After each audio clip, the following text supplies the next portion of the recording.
Assalomu alaykum. Qaranglar, kimni ko'rib qoldim? Ustozimiz, bog' ustasi Shuhrat aka Abrorov. Shuhrat aka, shuncha pulli vebinarlar qilgansiz. Bog' bo'yicha, bog'dorchilik bo'yicha. Endi bu safar Shuhrat aka bepul master klass, bepul seminar tashkillashyapti. Xudo xolasa 26-28 noyabr kunlari qaysi mavzularda gaplashamiz?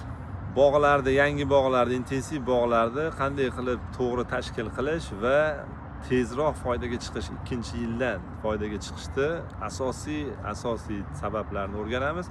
Ikkinchi kunda iqlim o'zgarishida qanday nav va payvandliklarda kelajagi borligi, O'zbekistonda qurg'oqchilik, suv muammo bo'ladigan joylarda nima qilishimiz kerak degan savollarga nasib qilsa birgalikda kalendar bo'ylab, yil bo'ylab hammasini ko'rsataman, javobini nasib qilsa olamiz.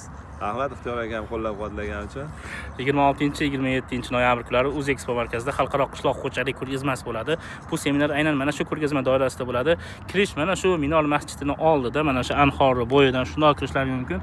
Yo'q, men jamoat transportida kelaman desalaring, Bodomzor metrosidan tushasizlar va shundoqqina International mehmonxonasi, sobiq International oldidan, Yapon bog'ining oldidan kirsalar bo'ladi. Hammalaringni kutib qolamiz.